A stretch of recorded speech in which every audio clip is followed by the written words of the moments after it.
Yes. Hello, sir. Haven't we been put through enough with all of this ICP nonsense? I tried calling many years ago to try to put the kibosh on this. Why do you keep allowing these guys to do this? How many more times do I have to get knocked down and have those fingers shoved in my ears? Please, they're driving me nuts. Still. Confessions.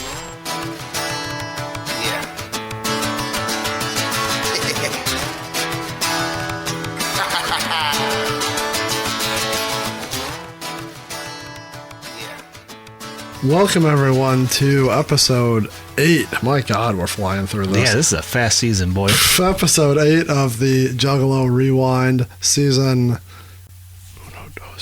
Cinco. Cinco! You know how many people do that now just to annoy me? When I go Cinco, I'm going to have Bundy with a sombrero pop up.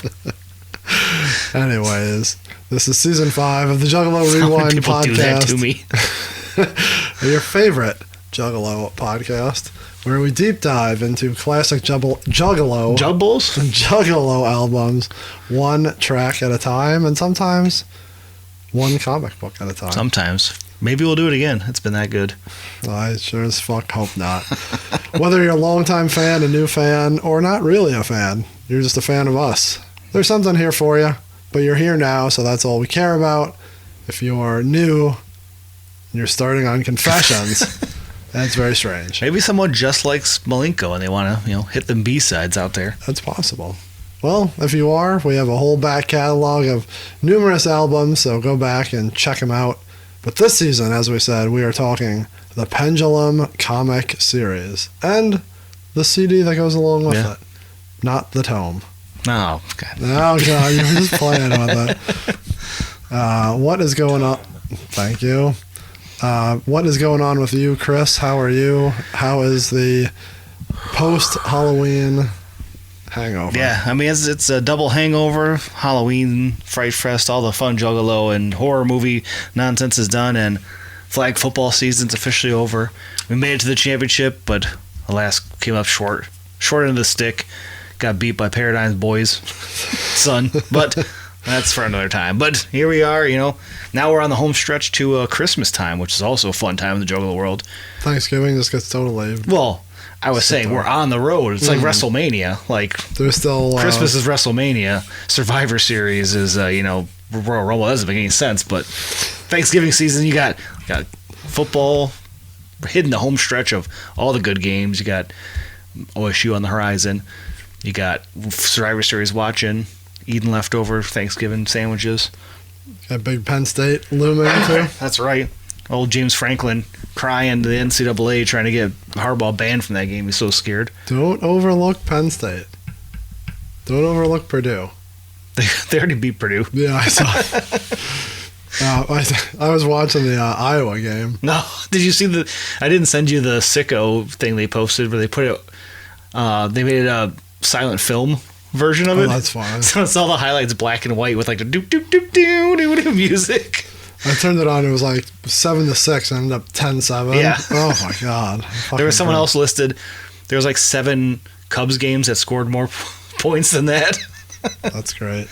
Also, there was a point where the field got fucked up and they just kept trying to pour like dirt on it to like fill the patch. That's the part that I was watching. They had that in the silent movie for so many like scenes. It was, I swear to God, it was first and goal on the goal line, and Northwestern got stuffed. Yeah. That's exactly when I turned it on, because that's when that divot happened. Yeah.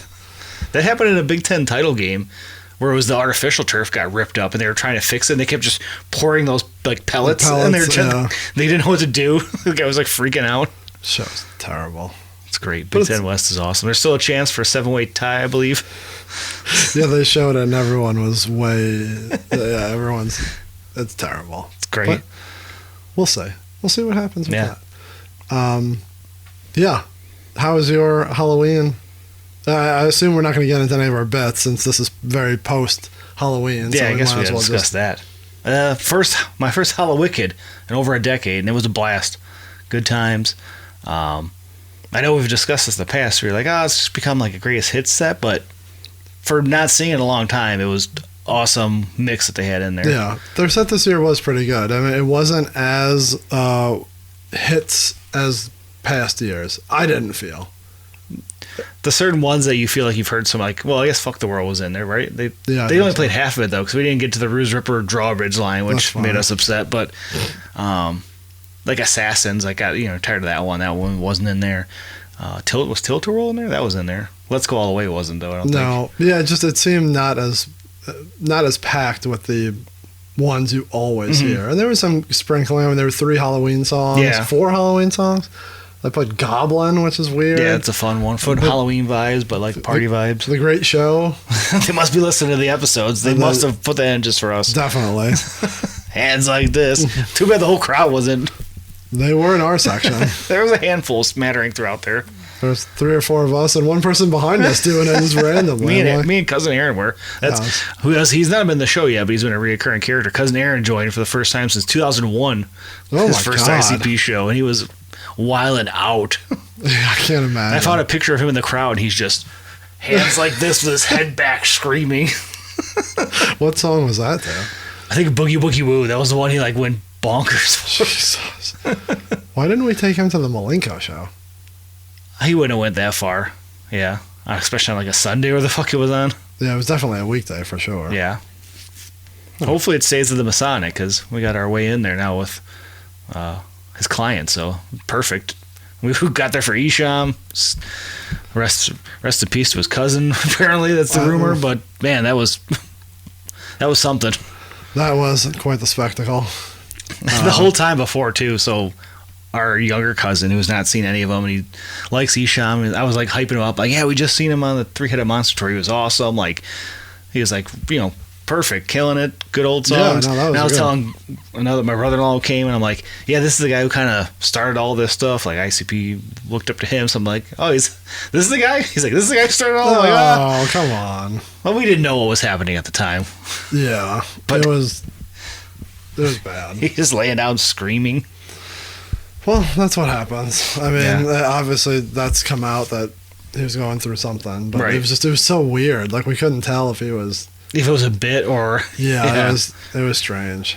And his set, even if he was like coherent, his set was real weird. Like, there was like a bunch of new songs, and like I legit knew one song. The only one I remember was "I Want That Old Thing Back." I feel like he kept singing that like for 20 minutes. Did he do Telly Savalas? I think so. It was like one of the first 2 or 3 songs, but other than that, I didn't know one song. There was a handful, but yeah, I think at that point, just like stop paying attention. Like, what is happening?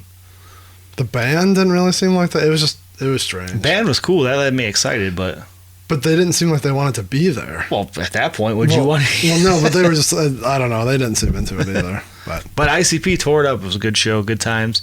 Especially after that, you're nervous because him and Jay been hanging out. I'm like, are they both like all high as hell on mushrooms or something? Come on, why would you think that? That's disrespectful. They were talking about doing mushrooms and stuff nowadays. And if you were in the crowd and you saw the nice bright orange Juggalo Rewind shirts, we had a nice smattering of people wearing those. So we were represented through the building. Yeah, we were up in the balcony while you were down on the floor. Down with the people. I wasn't up there living high and mighty, looking down on the Juggalos. I was with the Juggalos. I was with the family. You mean I was with the common people who paid less to be upstairs? You were with the elitists on the floor. Actually, it was super nice because the floor was not like close to like crazy crowded. Like, I'm sure if we worked our way even further in, it would have been. But like, we were like from here to past the camera by the wall there from the soundboard maybe, and you could easily, if you wanted to like go to the bathroom or bar, come right back to where we were. Like, that's cool. That's nice spot. Like, yeah, everyone was just kind of standing and watching. Like, Fago would hit and someone would throw it around, but like it wasn't like the seas of people moving around. Like, we're all old timers now. This is good. Just sitting and enjoying the show. We were literally sitting and enjoying the show. I like standing, but was glad I wasn't like fighting the crowd. I was happy with my spot. Yeah, so it was all good. We were with not a liver spot. Not my dog spot. Where's that shirt? My spot. It's saved in the archives with that Blaze Lion shirt that's also in the archives, unused. It's all in pre-production. I got so many unused shirts. So yeah, Halloween we were. God, that was So we were up top. I was with Scotty. I don't know why he didn't go down with Rex and them. Oh, I was like, that's Scotty? Yeah. So Rex had like lower level, and I text him like, hey, where are you? He's like, I'm trying to find my way out of the floor, and I was like, go to cousin Aaron. I'm like, didn't you say you had a ticket for Rex? He's like, yeah, I told him it's the will call. So I text him like, did you go get your ticket from the will call? He's like, oh, he's got a floor. I'm like, yeah, go outside. So he like went outside, and got a new one. That's fine. And then him and his that big dude he's with, I always forget his name. EG? Well, EG was with him, and then the big guy who we were with at the Blaze show and at SummerSlam. I was with him.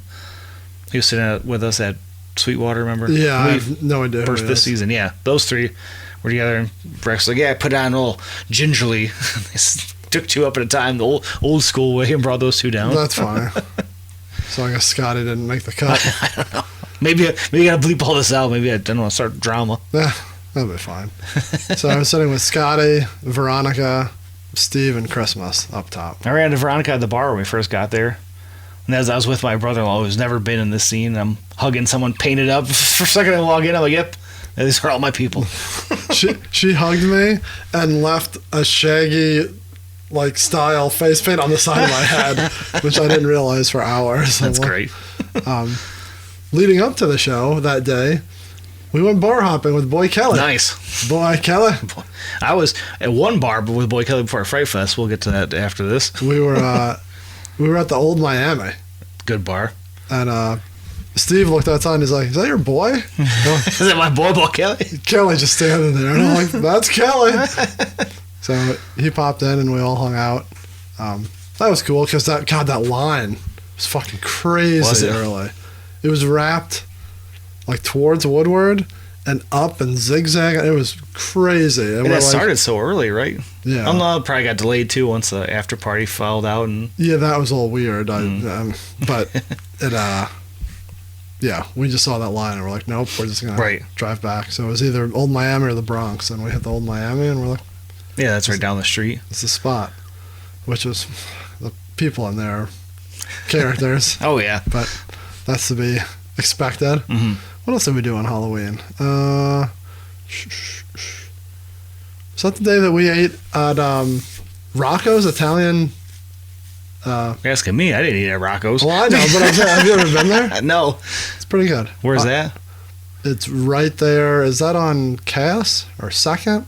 Okay. It's right in that general vicinity. Yeah. It was real good. So, good spot. I made a pot roast before. That's what I ate. Not bad. And I went trick-or-treating.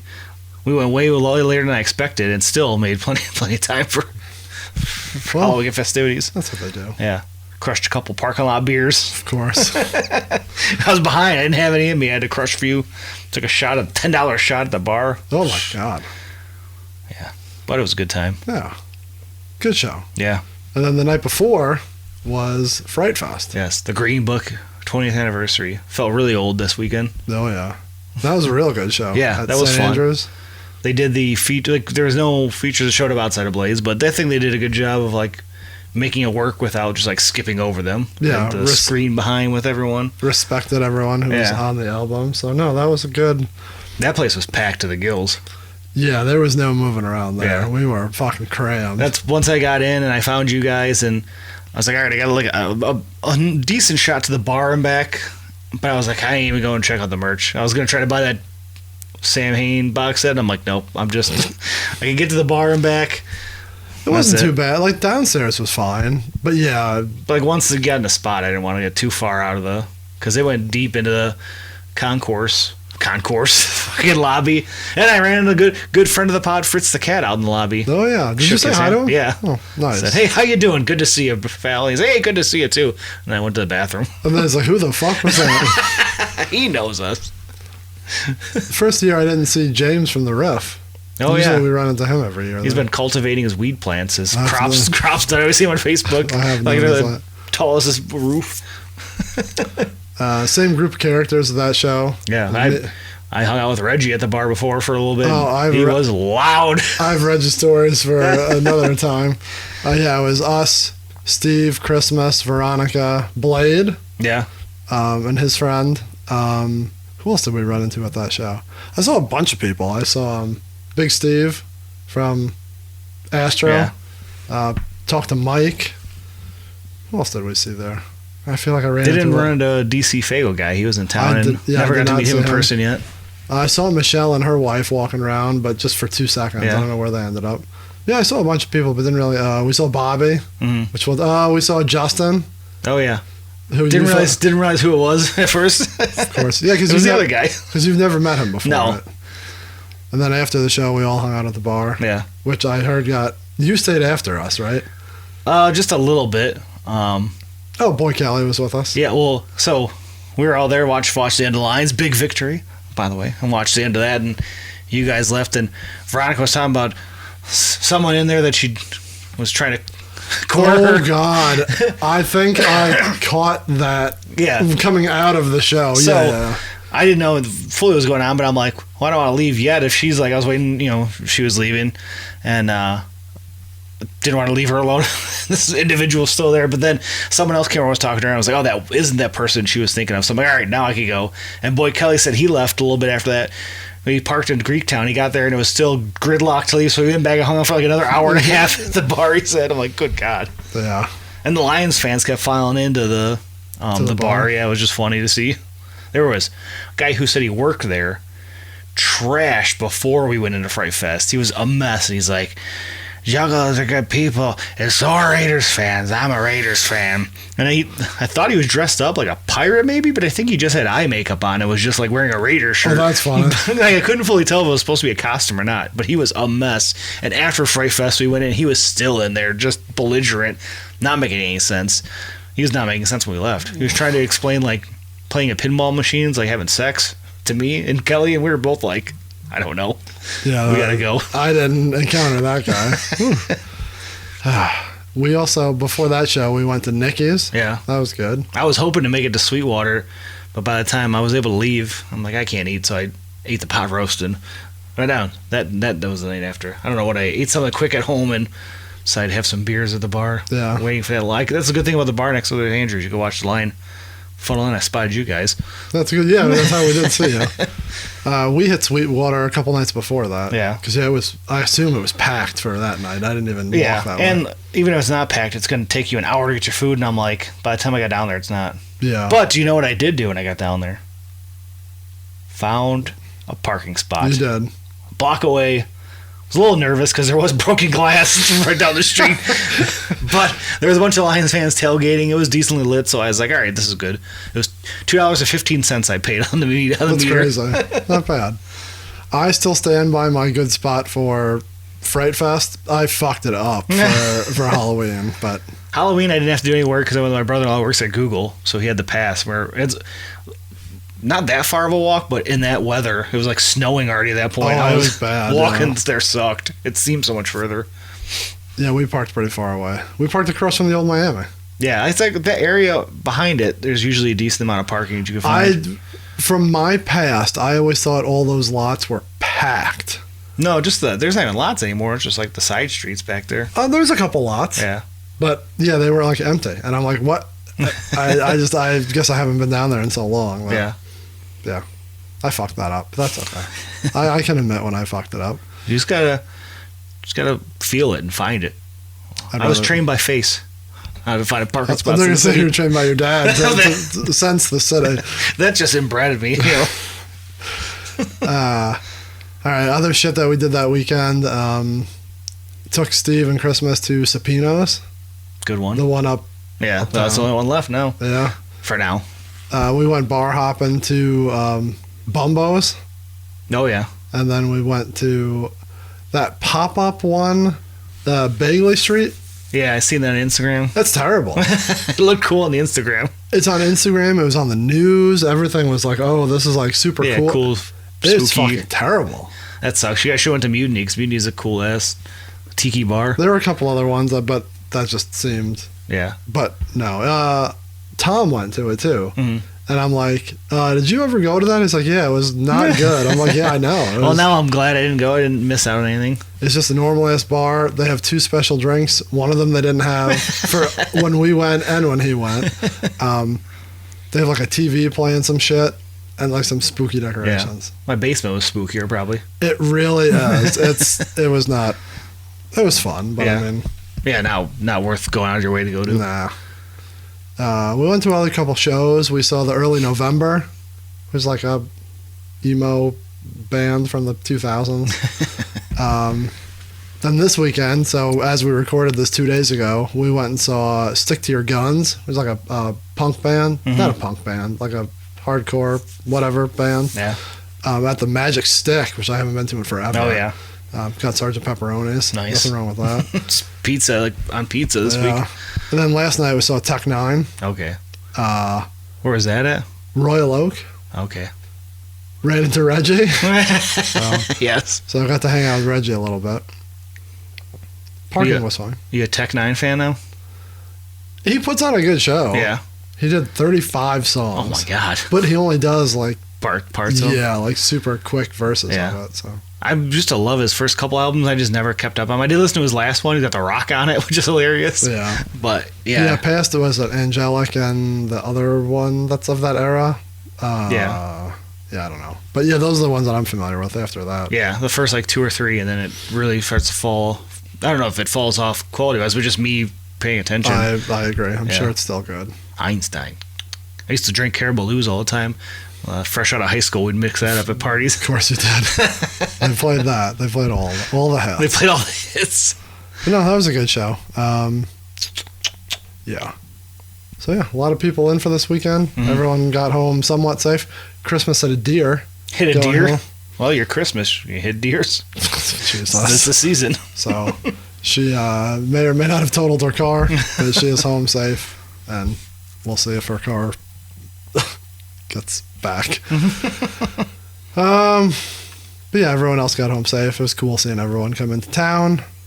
That's how we do. Yeah. You heard all the things that we told you about? People came to town. We hooked them up. We showed them pizza. We showed them... Conies? We went to Lafayette. Yeah. I didn't get any conies this weekend. No cone, no food for me. Just a couple shows, but I was excited to get them in. Sent her down to the bathroom at Lafayette. The only human being that can actually walk down those stairs. I'm ducking down. But still disgusting. What was the other bar we went to where the bathroom was real bad? I forgot. Was there Sweetwater?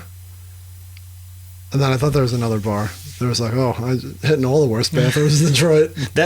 We were in Krakow, the one punk bar we went to. We were all excited, and the review online said the bathroom is a disgrace. That's all the review said. And we went there, and I'm like, I've seen worse bathrooms in Detroit, I think, than this one. Yeah, I mean, I was like, yeah, your standards in Krakow way too high compared to what we're seeing bathroom wise. Have you seen what we go through? I think we were talking about it, but the other bad one is the Majestic. It used to be really bad. Oh yeah, and doubles being shitty because they have the guy usually giving you the mints and paper towel rolls and like trying to get the tip in there. I'm like, it's not a high end restaurant or nightclub. Like, just fucking piss all over the floor. Yeah, it's also always underwater. Yeah. And there's like the women's bathroom has like no stall doors. Like it's that place. And it's in the worst spot. You have to like fight your way through the crowd to get to that back corner. The corner, yeah. But luckily, nothing there this weekend. Sometimes if it's not too crowded of a show, you could go to the one out in the lobby. But it's a smaller bath. There's like 2 stalls and 2 urinals. Like it's not like if it's a packed house and people are drinking, like it's a party crowd, like a Twisted or Ice P, and there's a huge line. But yeah, you can't get there. last time I remember going to see Sun O there, and it was not close to being filled, and went out to that bathroom and back real quick, as opposed to trying to cut across to that corner one. I haven't been to that many shows there since they've redone that little lobby. Yeah, that's crazy how like blown Different out that. it is. Yeah, it used to just be. I can't even picture. Well, it. all that's part of the old Majestic Cafe too. Right, so that's not there anymore. Yeah, because they expanded into that. So there's a bigger bar on the outside than the inside one. Like it's like double the size of the inside one. They have the merch out there. There's bathroom in the corner. They have I know they have old show posters on the side wall, and there's a couple of Fright Fests up there. It's kind of cool to see those up there, like 2014, real random ones. That's where we saw Mikey Clark telling people he wrote all summer long. Also, we seen Mikey Clark outside San Andreas saying, "Who's driving me home?" I told people both of those stories all weekend. All right. Well, we wasted a little bit of time, but we needed to talk about. Someone did request us to do a review of our weekend. Well, there you go. Yeah. That was it. No, that's for you, whoever you are. I can't remember. Fear the Beard? It was one of those bearded guys. What else did I do? Do you really want more info? No, I don't want to hear anything else from you anymore. What? I want to talk about confessions. You do? Flipping through real quick. Yeah. Went to the zoo. We won the first round of the playoffs that weekend. We were riding high. Couldn't get it done. High on the hog. Did you see this sign? St. Andrew's Hall and Schulter. Schulter. They did not know how to spell the Schulter. Did you post that in the stories? That's a good one. I don't think I did, but I will. Schulter. The Schulter. That's where we parked for Pearl. Pearl. You Schulter like Pearl? at the Pearl? I'd go see Pearl at the Schulter. All right, so we're talking. We're done. Yeah. Big weekend. Lots of stuff going on. Once again, you come out, you hang out with us. This is what you do. I need to double check something. All right, Chris is going to go check the video feed while I talk about, I don't know what I'm going to talk about. Pop culture?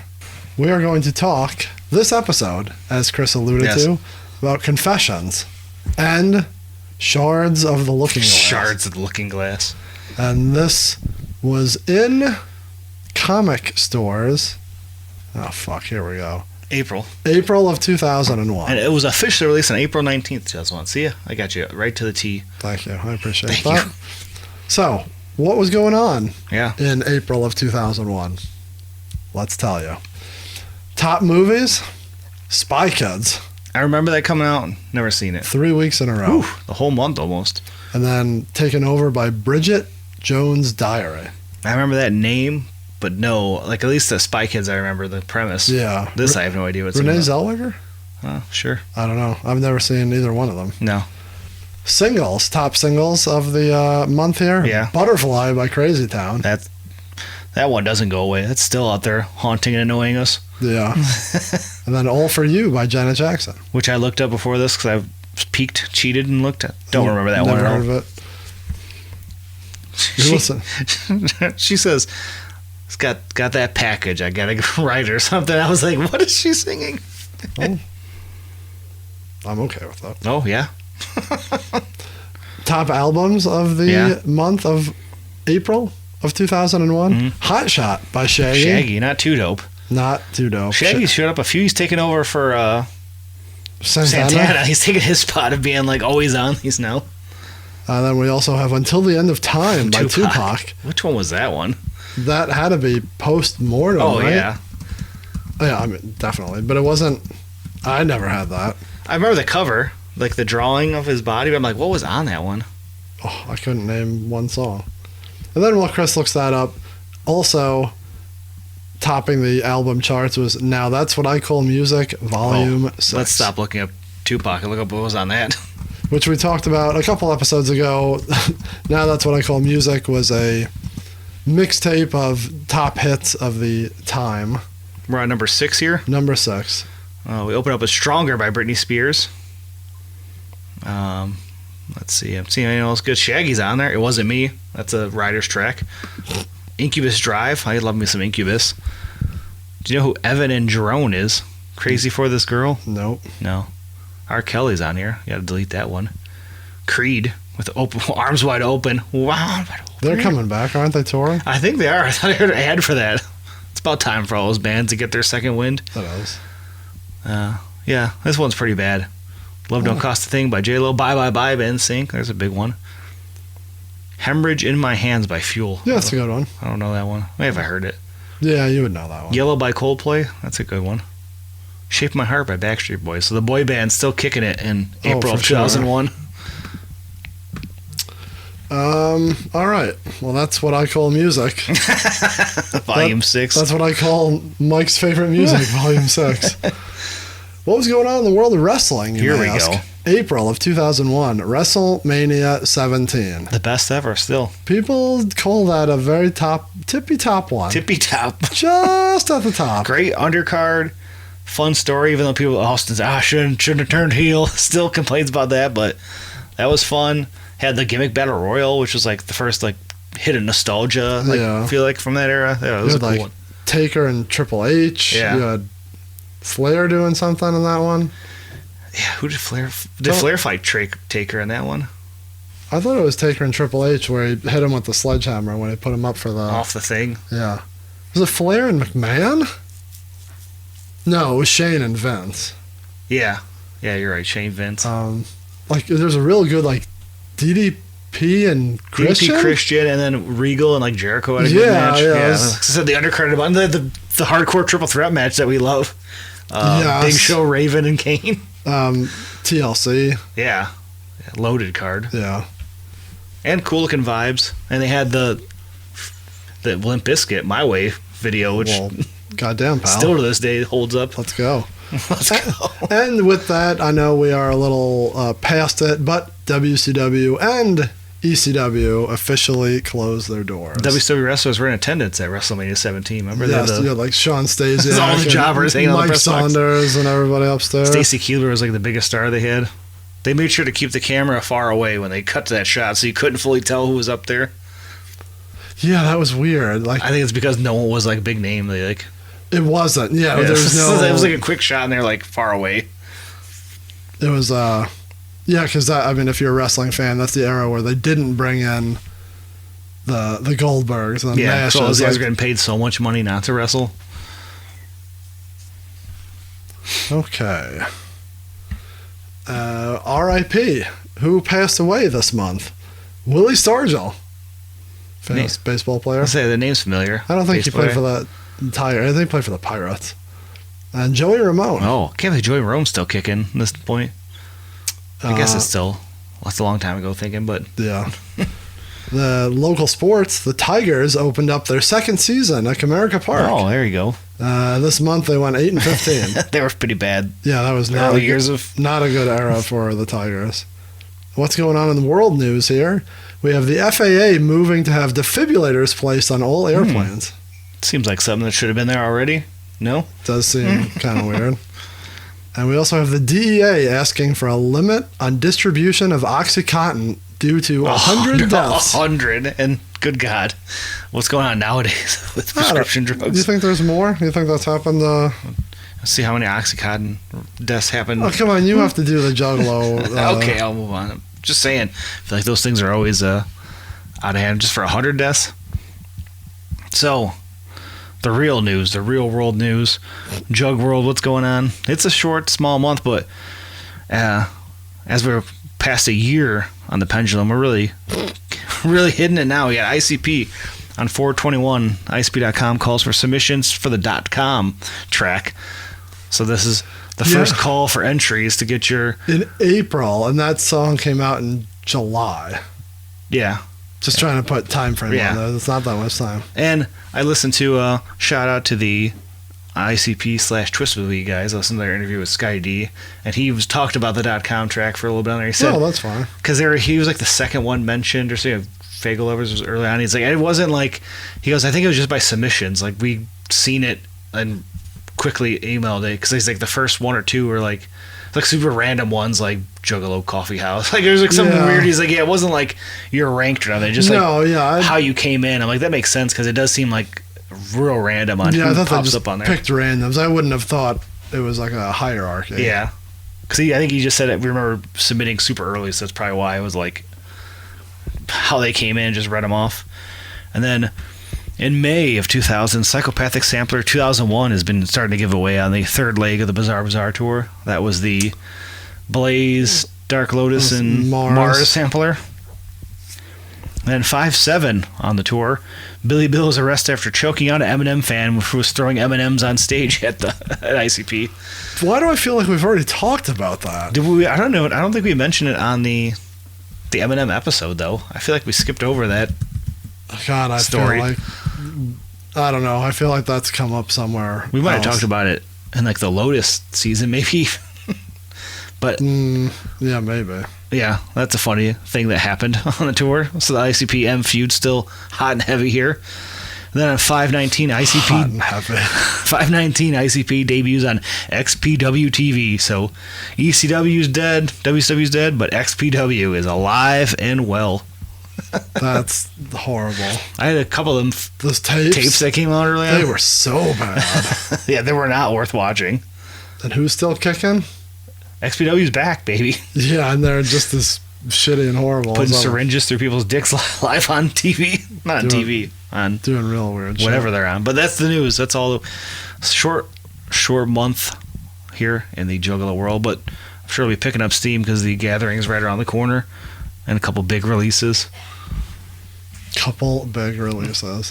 What's going on personally here? What are we talking about? What month? April of 2001. Oh, I didn't have any concerts in April. I'm starting to get to where I'd be going to shows, so I need to pull my out, but I don't have it on this computer. April of 01. Yeah, I'm not seeing anything for me. So, well, that was good while it lasted. I had a little bit of a dry spell. All right, well, we won't even look at that because that won't be for next week either. All right, back to here. And now we go right to the song, eh? Tail of the tape. The Tale of the Tape. Where we talk about the song Confessions, top to bottom, left to right, up to down. And I'm already not thinking that's right, but I'm going to look. You're telling the time? Yeah. Exactly. It is. Yeah, that's crazy. Yeah, I thought that was weird. Producer on this track, Mike E. Clark. That's right. Time on this track, there's two versions, so we'll get to that in a minute. 4 minutes on the dot. Yeah. Nice, clean number. And as we were saying, this is the 8th song on the comic book release. That's right. But it's also the 10th track on the CD Tome. Not the CD tome, on the CD collection that came with the comic book. Did it come with it? I thought it was just sold separately. I always think it came with it, but We'll get to that in the wrap-up, I'm sure. And then, where else can it be found other than this beautiful single? Nice cardboard single. Forgotten Freshness, Volume 3, came out a couple months later in December of 01. Yeah. Can also be found on the Great Malenko Bonus Spells, which came out in 2017. I like that it was called the bonus spells. That's fun. And then Forgotten Freshness 6 in 2019 brought us the alternate version, which we will talk about towards the end. Which, spoiler alert, I did not know existed until like 2 minutes before we started recording this. And then are you going to read the shitty notes that are in the Forgotten Freshness 3 book? God, these are so hard to find. Which one are you I looking know, for? you'd think they're in order, and even then. Before we dive in, we'll pull up what Violent J and ICP had to say Confessions was in the Forgotten Freshness 3 volume, it's so hard to read here, book. It says, we guess ICP and Mike Clark made this song sometime back in 96, but we're not sure. Neither are they. They don't even remember why they originally made the song. In fact, they don't even remember making the fucking song. They forgot it even existed. Apparently it's ICP though. Maybe they made this song one night while they were sleepwalking. Who the fuck knows? Bottom line, Mikey Clark was digging through his old shit, found the old DAT, dusted off and Confessions was on it. Here it goes. We listened to it. We liked it. It's a good song. Finally, treasure's been found and it has a place. Here at Forgotten Freshness 3. So it's a whole lot of nothing, is what you're telling me. So basically, Mikey Clark found this, said, here you go, fellas. You're running low on tracks for the pendulum. Toss this baby on there. Give me a cut of the fucking Yeah, money. all right.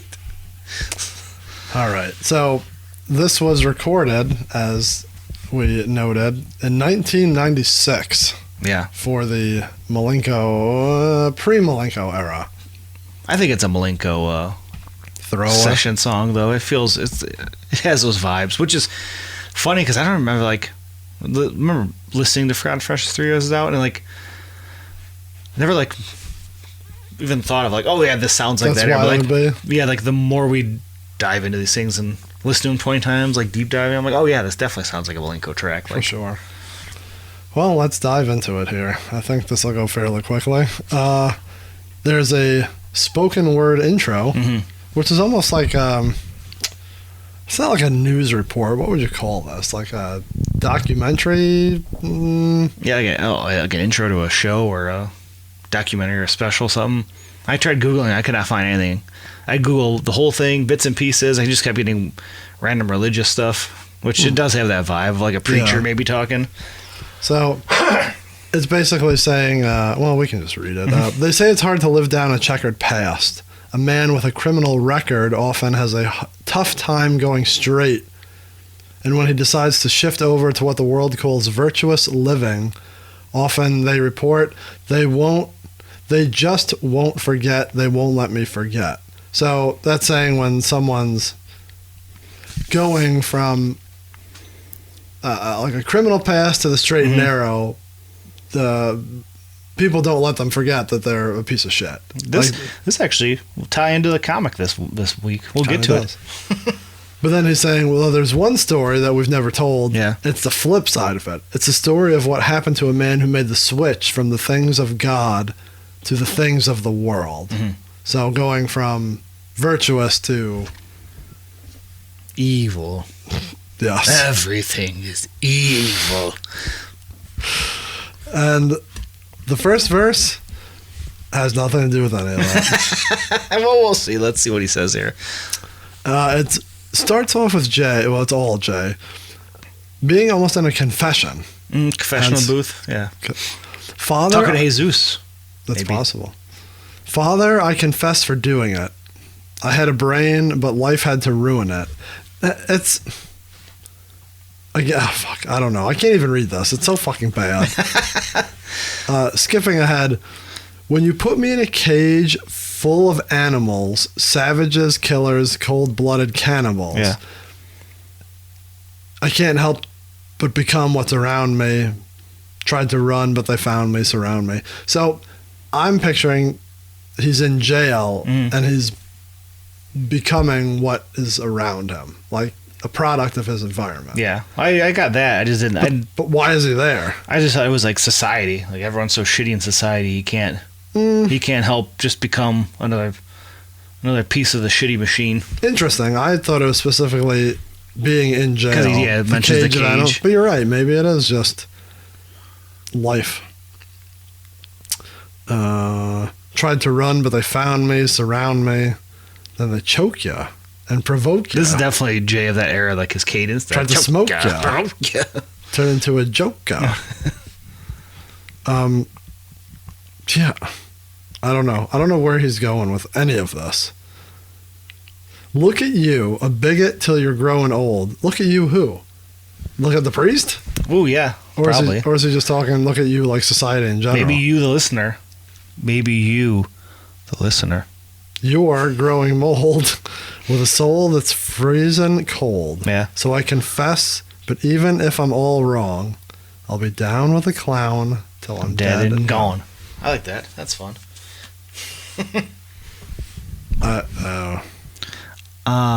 Yeah, I don't know. It goes nowhere. Like, it doesn't... It has the vibes of Malenko, like, the theme. This is an early recording. I could see maybe they're like, oh, we could do better versions of this, like Hallelujah and the Ride even, one. like... The Ride Pass one. Me By? Not Pass Me No, By. The one that you on the other side. Yeah, No, the one where they ride the... This isn't a great Malenko season. It's not. But it's your favorite car, and so you should know it. I keep wanting to say Hocus Pocus, but the other big single, the first single, the video, Halls of Illusions. That's goddamn it. That's what I'm trying to say. I was thinking more. It's got a how many times. Yeah. Vibe.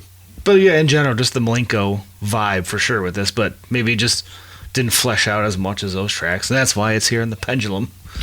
And then you have the chorus. Yeah.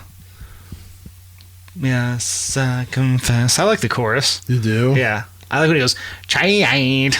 I like when he says it like that. Father, I tried, but I wasn't on my side. Yeah, I could mess around with that hook. That's good. Beat's good. Whew, all right. Verse number 2. Yeah. Jay confesses. This lady had a purse, so I took it. I took it home, opened it up, and shook it. I wrote down a bunch of things for this verse. She had papers, comb, lipstick, and nail polish. Credit cards and about $27. He bought a fifth, drank it, and laid there. It seemed like he could see the purse everywhere. So let's go back a second. I feel like this is straight up Saturday afternoon. Talking about like robbing a woman. You just got everything to you is just Saturday afternoon. Yeah, we said that already, Yeah. didn't we? I get a very Halloween on military vibe from this. It's like him growing up instead of stealing and just bag the snatching cadence. candies. Maybe it's just the credit cards and the $27 line. It's very the same cadence for me. Now we're getting to a point where I don't understand what he's talking about. Is he saying that he stole the purse and now it's haunting him? So he stole it, right? Yeah. He bought a fifth. He drank it and he's laying there. It seemed like I could see the purse everywhere. Mm-hmm. On the light post by the mailbox. I tried to run from it. I ran a couple blocks. So we're going back to the intro of a man who was living the straight and narrow and goes off the path. So it's like, it's not that big of a crime. He's stealing a purse, didn't like kill anyone or whatever, but he's like haunted. He's seeing the purse everywhere because he's like, oh, this isn't who I am. I'm not here to steal old lady purses. So it's haunting a normal person who's driving him crazy, making him probably even more of a dark individual. That's what I'm taking. All right. I picture him like being drunk or high, and it's like it's a floating purse. Yeah, and he's like, it's haunting him because there it was on the sidewalk waiting for me. It tried to lure me to it. I had to fucking do it. I picked it up and stuck my fucking hand in it. It was full of rats, and I fucking bit it off. I wrote bad grammar, but I don't know why. I think it's because I picked it up and stuck my fucking hand in it. It was full of rats, and they fucking bit it off. Yeah. Lots of it's. It's. Pronouns, pal. Yeah, not very descriptive. No. Father, I confess I'm a criminal, but my world's too subliminal around me. Look at them, all the wicked masses. That's why I'm down with the clown till I'm ashes. Yeah, he goes out good. A little down with the clown vibes are fun. Until the end of the song, that's it. we have 1 minute and 32 seconds of chorus, bridge, and then outro / chorus, which is just the same shit. Yes, I confess. That's the best part of it, is the hook. That's why I guess you got that going out there. Kind of, a little beat. Note to everyone, Chris's eyes are closed and he's going back and forth with us. I don't know. That's it. Yeah. It's not like he has 3 verses where there's different confessions of different sins, different whatever. So that's it. It feels very raw and unfleshed out. I mean, yeah, if you're going to go by that, then yes, this is definitely a song that did not get finished. Yeah. And hit the cutting room floor for... I think the idea is there. The idea, I could see it being a cool track. And like I said, the beat and hook are there. Just, I think he gave up on it and just left it as the fact that they can't remember a thing about it.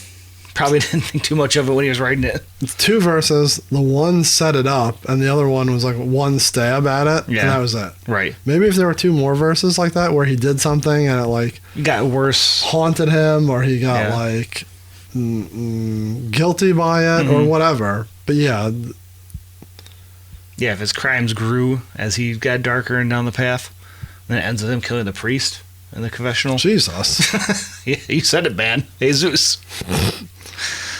So let's just skip ahead. This song sucks. It's not good. It's not good. It's not bad. It's just it's there. No, it's not. It's not good. I mean, I know this is our gimmick and we wait till the end, but fuck, this is the worst song of the Pendulum so far, right? Oh yeah, hands down. Oh yeah. Well, right. I don't know. Do you put any of the Riders tracks below this? I know you weren't that hot on those. Oh yikes! I really like 2 of them. That last one was bad. Yeah. Oof. Yeah. So, but it has some fun pop culture references and some like fun J things where. Yeah. This doesn't really have much of anything. Like it has the Down with the Clown in there, like bits and pieces of like they're trying to wedge that in there to make it fit there.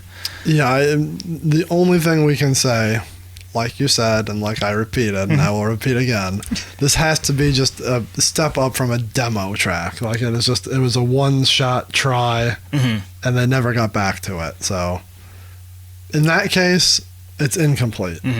But as it stands, it's cool to hear. Like if it only came out on that Malenko box set, okay, that's cool. It's a track that because all their anniversary sets are a little bonus. Like, they don't have a ton of extras. Like, it'd be cool to hear, oh, here's like 10 tracks that we started recording or maybe recorded. In that context, it's cool, but like, when we bought Forgotten to Fresh 3, I would skip it all the time. If you want to like listen to that CD, I'd be like, oh no, just was a random, like, didn't do anything for me. You're waiting for this Pendulum to come out, and this is your song for the next 2 months. Right. And in that context, terrible track. In the context of, oh, I get to hear a cool B-side that was never released from Malenko. Okay, that's fun, but... Well, hey, if you're out there and you like this song, so be it. Yeah. It's just not for me. I like the hook. Some things are for other people. You know what's for some people? What? Hollywood Undead. They suck. They were terrible. Even Boy Kelly was like, that band's bad.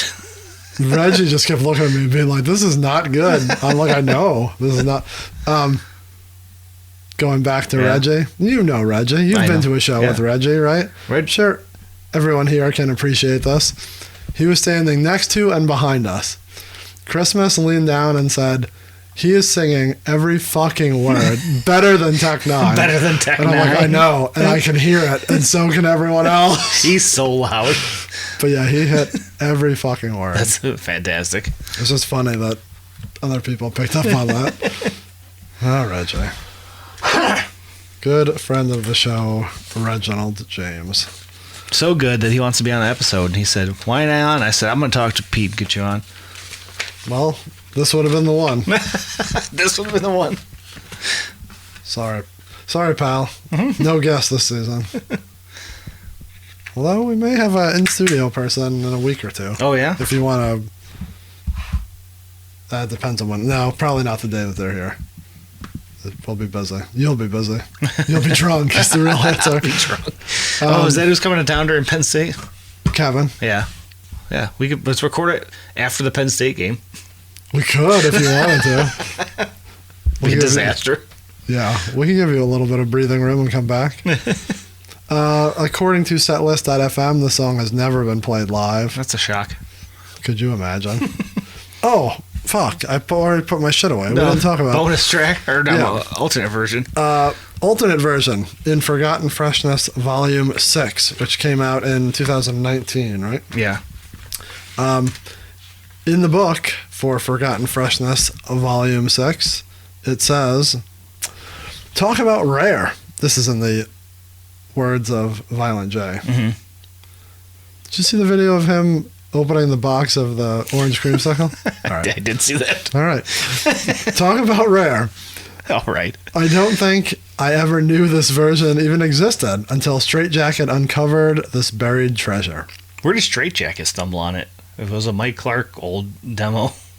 Good question. Probably just a box of bullshit. Yeah. This freshness originally... sorry, that popped me. This freshness originally appeared on the Pendulum album, but that version wasn't this version. This version has never even been heard until right now, and it has a couple lines toward the end by Shaggy 2 Dope. The funny thing is, I don't remember making this version, and neither does Shaggy. We both don't have any idea what this even is. What this is even doing existing. So crazy. Every sentence ends with an exclamation point. That seems about right. So yeah. Lyrics written and performed by ICP. Music produced, programmed, and played by Mike E. Clark. So, there's a third verse here, which gets wedged after the bridge. Do you have it in front of you? I do. Okay. It's split between Jay and Shaggy. Starts with Shaggy. I know you'd love Southwest Down. Yeah, okay. Now we're picking up the pace. Okay, we're going somewhere now. Clown Love with a Street Gang. Whoop, whoop. I'm down with all that. And I'm going to represent this till my brains hang. Yeah. Father, I confess, I'm the first to admit it. But if you burn my city down, I'm going out with it. Does not make any sense to the previous. No. The theme or what Jay was talking about. But best part of the song so far. Because it's just fun, shaggy street gang talk. Now, Jay's is actually interesting, but again, doesn't really go towards what the gimmick is. My mother is a park. My father is a street sign. I thought you said my brother's a park bench. My father's a street sign because, yeah, just Maybe. like inanimate objects doesn't make any sense. Well, we'll talk about that. And they brought me up fine. I respect mine. I take that as he grew up on the streets. Yeah. Like he doesn't have a family. Like That makes sense. he's born of the park and the street sign. Like it's Yeah. literally like his neighborhood. But it could be the park bench too. Yeah, well, he's living on the park bench. Yeah, street signs is what he's seeing. Makes sense. I've become what's all around me. I confess I'm down with the clown for life. So short and like just random. Yeah, Both of well- those parts. Yeah, like they're just stuck together. Like there was a half or a third of each of Yeah. their. Also, the confessions were more of not crimes, but just of being down with the clown. Just, I confess I'm down with the clown. Maybe they just go, you know what, let's just make a song called Down with the Clown because it's fucking way better. That actually is probably the most accurate thing possible. So yeah, that third verse could be the best, but it has nothing to do with anything else. So And it has like a lot of sound like going on over it in the background. Like yeah, that, it's real. that makes kinda, it's real weird. And then when I didn't notice if it's different on that one than the regular one, but when the hook kicks in, it's very guitar heavy. Yeah. Very fucking Malenko. Yeah, oh yeah. That's where it starts for sure feeling like it. The baby of the seeds of Malenko getting planted in that track. Malenko had seeds? The seeds of Malenko. I thought it was the... He has a little bird. They should make a little EP for the bird. I thought just Yum Yum had the seeds. Those are all right. You could make one good album out of those, I bet. And the one before it. And Yum Yum. I love Yum. Yum. I love Yum Yum. That's another season for another day. This isn't a second deck season. This isn't a second deck fan base. I love the second deck. I don't know what you're talking about. We'll cover the second deck once the third deck starts coming out. There's only 5 in that one, so it'll be quick. It'll be quick. I was about to think, do I like more CDs in the second deck than I do in the first? Get out of here. It's close. It's closer than you think. All right. Found and Yum Yum up there. Fred Fury's up there. Oh my god. Let's move along. It's Bang Pow Boom or nothing. I think those first two don't age as well as. What? I think I've liked the newer ones more than the first two lately. I can see Murder Death Pop, but Bang Pow Boom is so good. You're saying that it didn't age? There's some tracks I'm like, this doesn't sound good anymore. Like what? The Dog the Bounty Hunter song, Yeah, that wasn't good back then. Vera Lee? fairly. Yeah. Fonz Pond? Fonz Panza. Oh my god. I fucked a cop? Fuck the cow. You're not making a case for me to win this back over. That was on one of them. That was on Found. You know what I'm gonna do? I'm gonna listen to the second deck this week or something and Nice. rate them. Now we're talking. All right. Be on the lookout for that. But for now, unfortunately, we have to talk about the comic book. So this is where Chris takes over because I admittedly can't follow. You gotta The steer story the ship though. But you know what I will do? Oh my god. I did notice. Oh man. That their intro is almost as bad as yours. It goes back so far. The funny thing is, I read theirs and I go, "Oh, this is good. It helps jog my memory." Because it went back like 4 issues. So, where we last left off with the, did you see they called them the Insane Clowns on their version? Oh. Check it out, the Insane Clown Shaggy Voucher, but not the Insane Clown Posse, because they've Nope. never been called that in this. Notice that it's clowns with an S, and then lower in it, it's clowns with a Z. Oh, nice catch. Twisted with a Z at least. Yeah, And- but with an E. Twisted there because previous episodes, Twisted battled ICP, Distress Squad battled ICP, Kilgore is not battled ICP yet, but his demons have, and Let me know when you're done. I'm just looking on my phone. and the battle raged from Southwest Delray, Detroit, all the way That's to a Wichita, Kansas, where ran into a bunch of neo-Nazis, Wichita, destroyed them, Massachusetts, right killed here. them, and as they killed the neo-Nazis, the Dark Carnival arrived, set up shop without a soul in sight. It's set up on its own. ICP and the Wicked Clowns and their good friend Jesus, aka Jesus. Those three were fresh out of jail. Jesus, aka Jesus. They fresh out of jail, joined the Dark Carnival, destroy the wicked and the damned, and as that happens, Twisted, Street Squad all chase after them, but not just those two. A new man shows up, Jackson, Jackson as we call him. He's jacked to the gills. He's a huge demon, big old boy. Takes him to Big old horse of a man. takes them down to the Nether Void, and all of a sudden, ICP doesn't want to team up with them. They leave. Twisted, though, says, "You know what, Jackson? You could help us. You could keep us here on this real plane of existence. We'll help you. We'll help you take down Kilgore." So all these diverging parts, lots of ins and out, lots of pieces going. They're all on their way to Kansas, right? No, they're on their way to Arizona to destroy Kilgore, and that's where we are. The Stress Squad, ICP, Twisted, Jackson, all on their way to Arizona to find out what Kilgore has been up to. Wow. That was very good. Thank Good job. you. Appreciate it. He didn't even read any notes. He was staring right at the camera doing that. And now we're at Shards Of the Looking Glass. the Looking Glass with a little demon face. Yeah, I like the little demon faces they sprinkle in. There's another one, I think, at the end of this. Okay, I have no idea what the fuck is going on already. So, we see Is this a Kilgore? sniper. It is. It'll reveal it to be Kilgore. Okay. It's his inner monologue discussing about the sinful and disgusting people of the world, and he's there feeling good shooting him.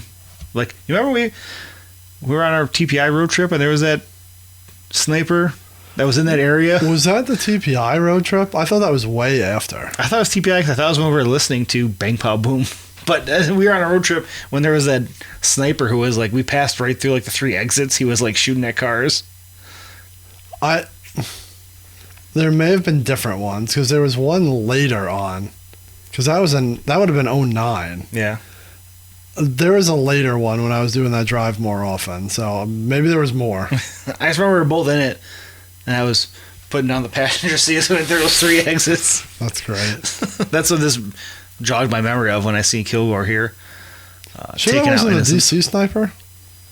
No, that was a long time ago. Wasn't that long ago? That was like 90s, No.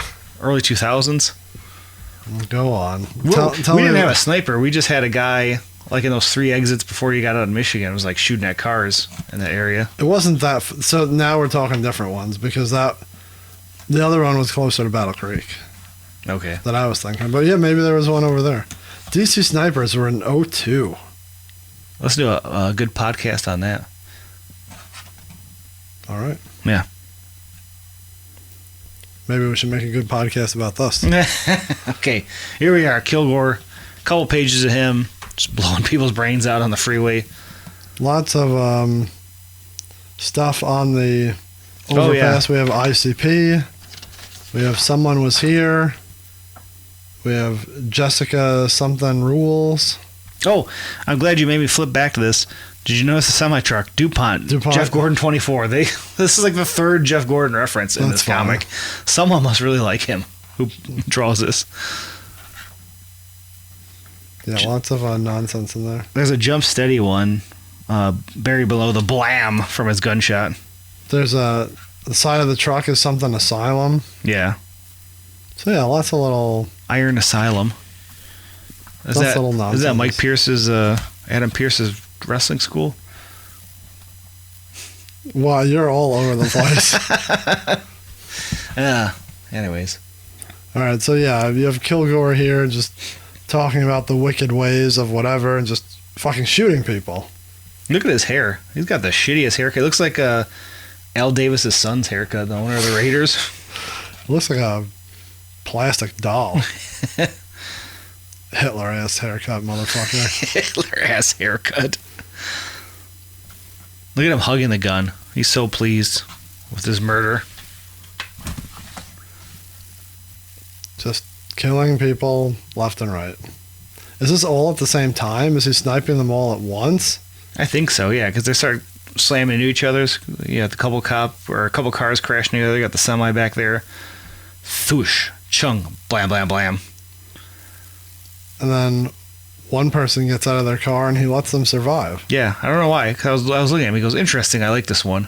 And I'm like, he's just an old man. Like, there's nothing. You may live, old man. I wonder why he liked that guy. It is the weak that I despise. So he looks strong for some reason. Maybe. He looks like fucking Count Chocula. He does. And then he decides to light his arm up. He's got magical powers. And starts melting everyone's steering wheels. He said shooting them's not enough. We melt their wheels. Yeah, I didn't pick up on that. That's funny. They all crash, and then he walks away looking real weird and happy. Looks like fucking Mr. Spock. He does. And then he turns into Alfred E. Newman. Yeah, a little boy with a Choose God shirt. These are like the worst fucking 6 pages ever. It's just a little, just a little extra to show you how shitty of a demon that Kilgore is. He's just out there causing havoc. I could see if this was a TV show, though, being the opening, cold open to the show, and then you come back from the credits. We got Mr. Gray here at the gas station, looking like De Niro when he's waiting for Pesci to show up in Casino and meet him in the desert. Don't you ever fucking go over my head again, I tell you. Look at Jay's face. Look at Shaggy's face. It's exactly like De Niro, because they squeal the tires and kick all the dirt up into Mr. Green's face. So this is where I start losing. Not that I didn't already lose it. Yeah. Is that supposed to say diner behind them? Behind him? Yeah. Oh, is that went to Senate Coney Island today. Did you? Yes. Great breakfast. Just diner reminded me of that. We're talking about food. So someone's telling... so are we insinuating that he left them that note to meet him, but it's a trap? That's what I thought it was going to be at the end of that last episode. I forgot that in my roundup. Because someone's saying we have a clear shot, and they're saying hold your fire. Right. So then ICP pulls up. God, so many pages of nothing. Greetings, gentlemen. We've never been properly introduced. I'm Mr. Gray, leader of the stress team. Creepy ass little demon on the left side there. Jay makes a gay slur at him. Well, I mean, he doesn't make it, not a slur. He just makes, he just Mr. Gay, the beater of cream. Yeah, well, yes. Shaggy's makeup looking weird there. Not exactly his makeup. Jay looks like he's biting. Yeah, what's with the double? Jay biting his lip seductively. Maybe he likes the beater of cream. It looks like he does. Mr. Green, what? You think you're all cool with blue blocker glasses. Yeah, Mr. Green standing there, all rigged up with... Yeah, reveals he has explosives, and if they step any closer, they're all blown up. Shaggy wisecracking. So you think you're the bomb now or something? Look at their faces there, too. They're built like their normal selves now, though. They're not as jacked as they were in those first couple issues. Go back. Yeah. They're now wearing Hatchet Man jerseys. Yeah. Look at that fucking Hatchet Man.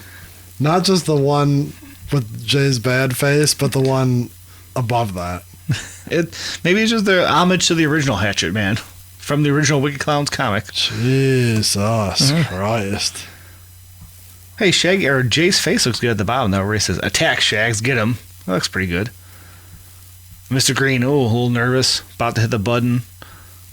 Sniper about to shoot him. Then we get Jay looking real. Looks like me when Michigan beats Penn State. That face could be the best one that we've shown so far. So yeah, Jay's just playing. He's not going to attack someone that's got a bomb strapped to him. What if Mr. Gray just blew them all up there, though? That's how the comic ended. That's it. I wish. You two look death straight in the eye and laugh, which means you're totally insane or among the most proficient of soldiers. And then he asks for a truce. Shaggy says, truce with you guys. You guys are bloodthirsty, totally reckless killers. And Mr. Gray says, so are you. Shaggy says, oh yeah, I forgot about that. Scratching his head. That's a fun little part. Oh, fuck. Mr. Gray talking a long time here. He's just asking who they are. It's kind of funny though. He goes, we have no malice towards you. We're just contracted to kill you. And as soldiers, we're only doing our job. That is to say, we make our living through death. You guys get paid to run around and kill people? Cool, says Shaggy. Or cool, says Jay. But yeah, I like when he... where does he say it here? Oh, here you go. Information. Who is Kilnor? Does he possess powers? Who are you and why do you have your special abilities? Yeah. That's as simple as I can put it. Answer these questions and you can live. Like, why does he give a shit if he's not there to kill Kilgore? Why does he just need to know? He's a nosy motherfucker. Oh, I'm sorry. There's a big news brief on my phone that I pulled up. Donald Trump reportedly pulled out a piece of paper from his suit jacket in court, claiming it would clear him of all wrongdoings. A little note. It's just, yeah, like a little get out of jail free card. Slides it up. This is it. This just popped up on my phone, and I'm like, oh, that's got to be funny. I got to look at that. So why do you have a little boy in your car throwing flames at us? He said, huh? What's up with these powers you guys got? And then Shaggy, for some reason, got a glowing halo. He says, you might want to take a seat, Chief, for this one. And we could just briefly say I can't do it. They spend an entire page here, paragraph to paragraph, running down what is the Dark Carnival, who they are in it. Really hardcore religious iconography tied into Dark Carnival lore. When did they go from fucking gay bashing to, I shouldn't say gay bashing, jokes, to like this eloquent fucking speech about the history of the Dark Carnival? Yeah. And reading it, it's really like, I'm guessing it's Jump City since he wrote. I was about to say wrote the outlines of the story. You know, the Chaos Writer cleaned up, but like took like evangelical like doomsday chasers and just tied it into like carnival lore, because that's really what these like 5 panels you have here and the big description is. But let's take a minute to look at their depiction of heaven there with the giant Faygo bottles exploding in the background. And is that what that's supposed to be? Is heaven? Yeah. And you got strippers and juggalos. For some reason, one of them's raking. That's great. And the rest are just hanging out with like strippers. I like that the one above it is like wagons. Yeah. And then, that's heaven. And then you have the Jekyll brothers throwing fireballs like they're fucking in Street Fighter. Yeah, you have all the entities of the Dark Carnival who look at Malenko's destroy the world. And Malenko on the left? Yeah. That's great. The riddle box looking real weird. Just popping a box. Out. Well, you see his little head coming out of it looking crazy. I think we should get all those tattoos. Let's do it. And then you have a picture of Jay and Shaggy trying to kill Paul Heyman.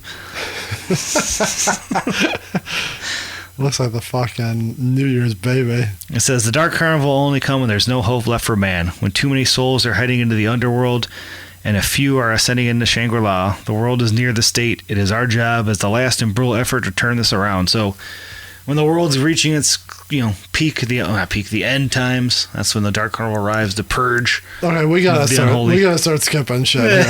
The next panel of that, the picture of the 5 of their faces is so fucking good. I love that the riddle box is just a box. Just floating in the air. Oh, those are all so bad. Is that Mr. Gray on his knees, like, wondering what's happening? It's gotta be.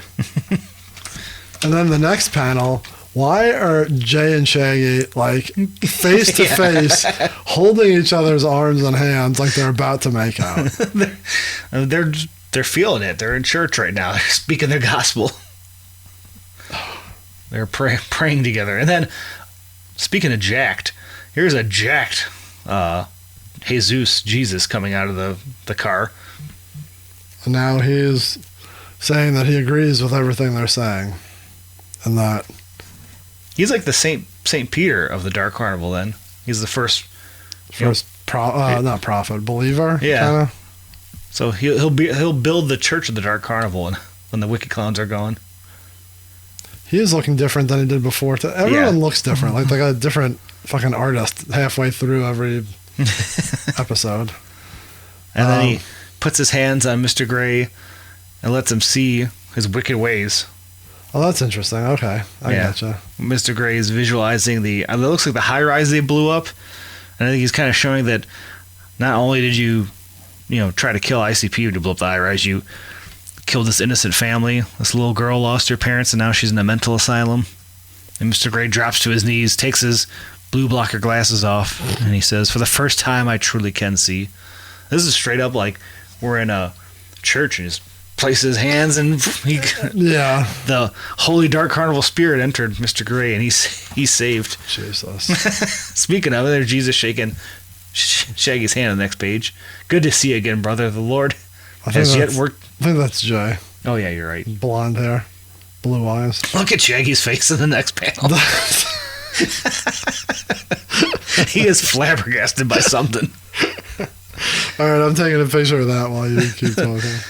So they jump in the car. This has become a reoccurring theme when they leave somewhere. Oh, I thought it was of us taking pictures of their bad faces. Yeah, that definitely is. But every time they get in a car and they head on to the next city, they usually decide they need to find some women, which is kind of funny. So that's what they gotta do. Yeah, so Shaggy's cactus needs some Ned, and he says, and he knows a couple of titty dancers with hella pickle bussin' skills.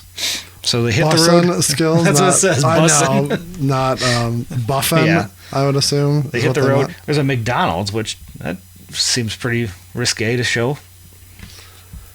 They got the golden arches they passed. Is it risque that they spelled Phoenix wrong? Phoenix? Yeah, that is interesting that they use the McDonald's golden arches. So yeah, they're driving, looking for a hotel. And by the way, down here, again, Shaggy's face. Below that, we have a billboard, Jeff Gordon 24. That's funny. Like, what is with Jeff Gordon in this comic? I was looking at the Chaos Comics billboard. Oh, yeah. So they see a man slapping around his woman, and they pull up, hit him with the brights, and he gives them the finger and says, mind your own business, assholes. And then they fucking... Mind your own... Oh, what else? He says... fucking shithead, I'll beat the shit out of you, too. Yeah, beat the shit out of you, too, is great. Insinuating that obviously he beat the shit out of his girlfriend. Yeah, so they hit the gas. She locks the doors and leaves him outside, and gets a nice smirk on his face as they ram him with their car and crack his skull on a fire hydrant, and that triggers something inside of Kilgore, and he says, "They are here." He senses them. They are here. He senses them. So he's walking the dark streets of Arizona. Is this Arizona? It looks real weird, doesn't it? Phoenix. It looks more like Halloween on Military Street where he's walking, I think. It looks like a Wild West. Yeah. So he spots it looks like a house.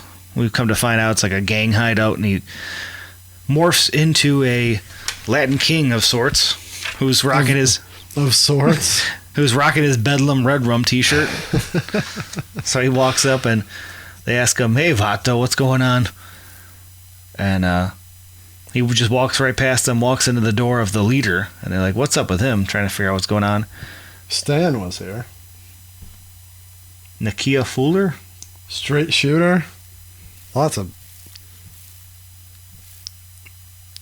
weird shit in here. Nasty ass, it says in one. Chaos 2001. And as he walks in the room, this guy, Michael Myers, down there says, "Hey, Jeff, you got the shit?" You see this guy? Looks just like Michael Myers. Yeah, that is funny. He does look exactly like Michael Myers. He passes him, opens another door, and he finds the gang leader with his woman, and he says, "What the fuck do you want?" Goes to grab his gun. Kilgore gives him the mandible claw, it looks like. Yeah, and right in the fucking lips. Cuts his throat. And, by the way, we seen her. She's flipping the page here. She was in a few pages back. We got Squeaky. Remember her from a few episodes you think back? That's her? Yeah. Making an appearance just as a little, filler in between to flip the pages. She says tiki. She finds it funny. Yeah, this lost me. So Kilgore kills the leader of the gang and takes his body. starts having sex with his woman, and she's like, "Oh, there's something wet in the bed. What's going on?" And it's What? Yeah, she goes, "Poppy, something's wet on the bed." Okay, so mine ends. That's why I was wondering. Oh, you're missing something there? Yeah.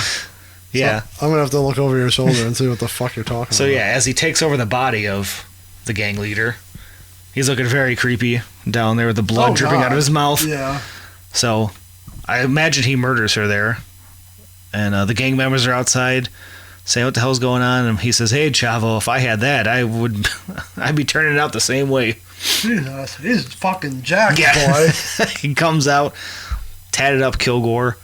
Let's see, behind him there's some tags too, which don't make any sense.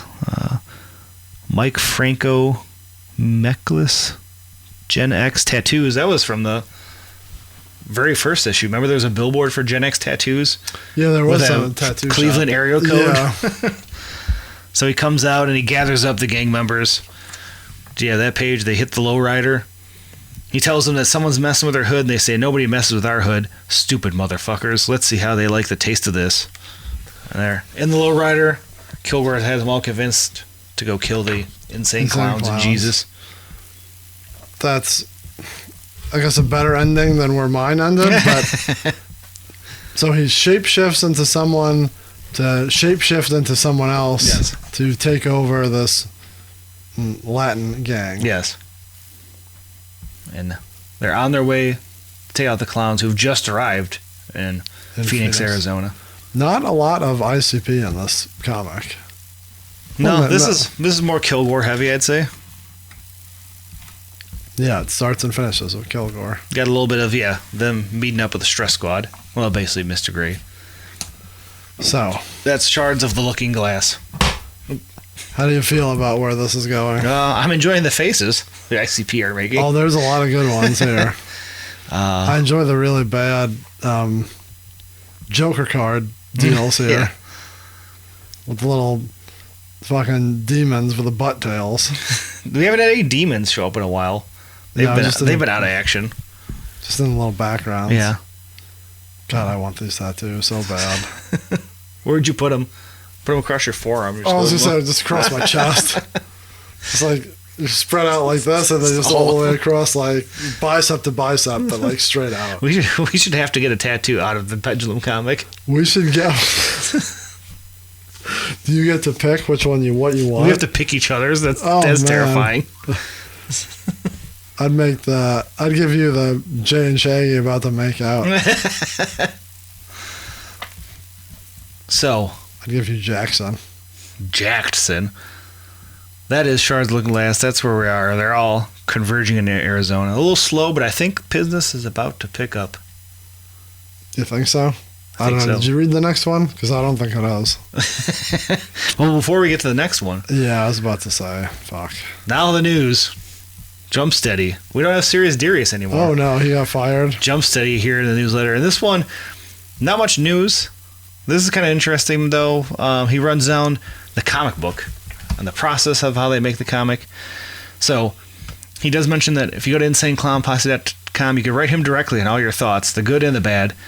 He goes, almost every email, though, has been given mad props in the comic, and only a few were hating on things. The main thing that Juggalo suggested to improve the story was more violence, more hot girls, and even more violence. So he says this is why it's getting more violent and there's a lot more naked women, because that's what the Juggalos want. There was a lot of nudity in this one. Or, Yeah.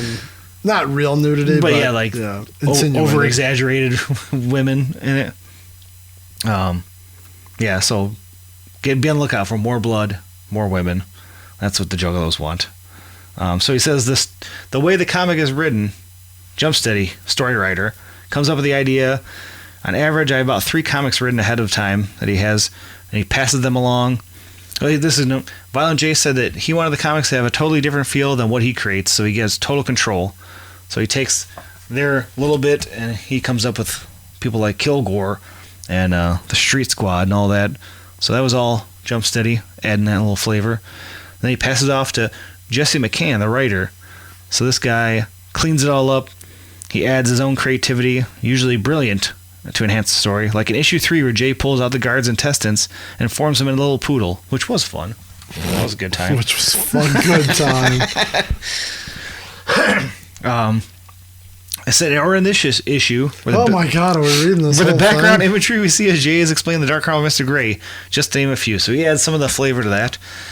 That gets passed on to old Jerry Beck, the illustrator. Oh, Jerry. Is that your real name, Jerry? That ain't your name.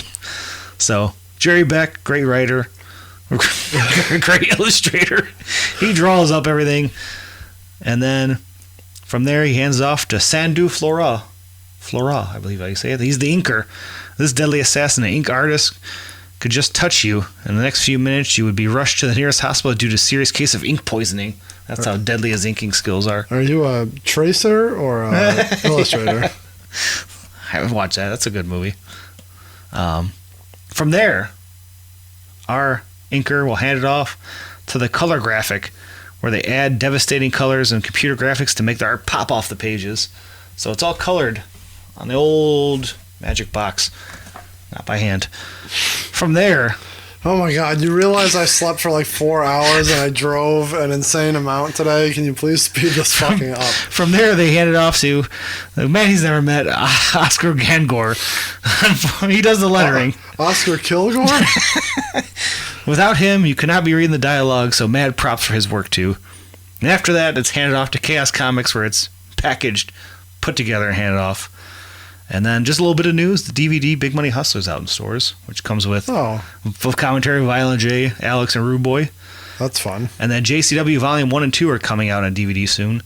So this is kind of funny because they say, yes, as we further accept the fact that VHS tapes are going out of style like 8 tracks. Then they mentioned the Bazaar tour. If you haven't seen that, better get on it. And then ICP has big plans to hit Australia and Europe. By the time you're reading this newsletter, Twisted should also be on tour with Cottonmouth Kings. So that's fun. That's all I've been in the gathering. 2001 is right around the corner. So that's the news. Also in the news, The Rock's comic is coming out on Chaos Comics. I can see you screen capturing that and putting it somewhere. All right. Yes. Well, that was a lot. You did a lot of work this week. Oh, thanks. I couldn't handle it. You had to pick up the slack. So you're feeling good about the... Feeling good, feeling great. How about you? Your chest is all puffed out? Not like Jackson's, but yeah, that was fun. Does Jackson come back? I feel like he just said, never mind. Fuck it. Yeah. I imagine him and Twisted will probably make an appearance down the line here. I hope so. I hope so. Well... We can follow them to the end. Yeah. And you, the listener, can follow us on all social medias. Oh, nice segue. Try to wedge it in there somehow. Facebook, X, Instagram, TikTok, and Threads. You can find us everywhere at Juggalo RWD. Stands for Rewind, in case you didn't know. Nice. Don't forget to rate, review, and subscribe wherever you listen to this podcast. It truly does help. I know not all of you have done it, so get out there, hit the review, hit the rating, whether on Spotify or Apple, and then subscribe so that this hits you on every Thursday morning so you don't have to find it. We will find you. Sharing with friends also helps on all social medias, or write it on a piece of paper. Give it to someone. Just like that. Maybe that's what Donald Trump was doing in the courtroom. He probably was. Telling the judge, hey, Juggalo Rewind is doing the pendulum this week.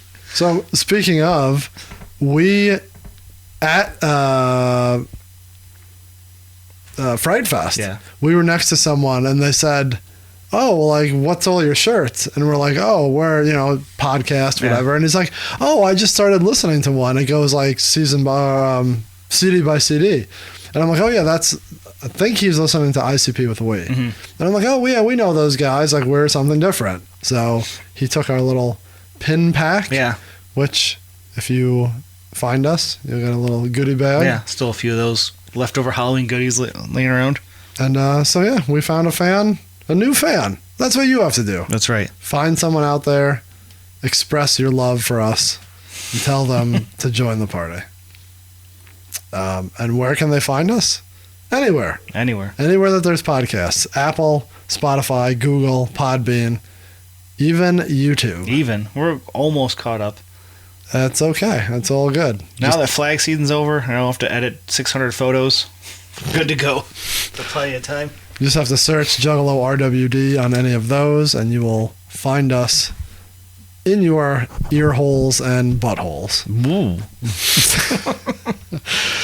Two ways you can contact us with your questions, comments, concerns, or any kind of story that you want to pass along to us and the listener. That's calling us or leaving us a text at 810-666-1570, or you can email us at juggalorwd@gmail.com. We try to answer those throughout the year, or, in between random boys here. Or we'll put it at the end of the season. I was putting this up, but I think the feed cut out again anyways. Oh, that's good. Website, juggalorewind.com. And don't forget to follow all the other podcasts in the underground podcast community. Someone said that stands for something different.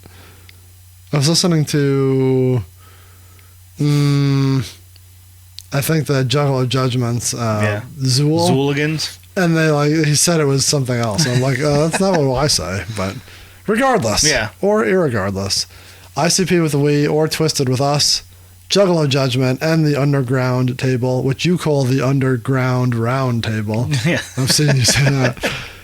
Check all those boys and gals out. There's no gals, just Veronica when she pops in. And yeah, check them out. Check us out. Past, present, and future. Check that jacked up Jackson out. Jackson. You have anything else to add to this wonderful episode? No. Beat Penn State. That's all that matters. I have a confession. The song is terrible. And this comic is not much better. I'm hoping for the best. Assuming the worst. Enjoying what's here. That's the spirit. Well, that's Confessions. Yeah. And Shards of the Looking Glass. Yeah. So. That's what they called your car Hallowicked last year. Son of a bitch. All right, I gotta go. Fuck this. Fuck you. That's what happens when I asked Boy Kelly where to park by the old Miami, and he's like, "Oh, that should be fine." And I said, "That's what you said last year." That's what you said last year. So I don't trust you. Trust you, Boy Kelly. All right, fuck this. We're out of here. We'll see you next week for another wonderful episode of the Juggalo Rewind. All music played in this episode and in this entire season is owned by the respective publishers and copyright holders, and is reproduced for review purposes only under fair use. The greatest Juggalo podcast to ever fucking exist. This show is a member of the Underground Podcast Community. UPC. Confessions.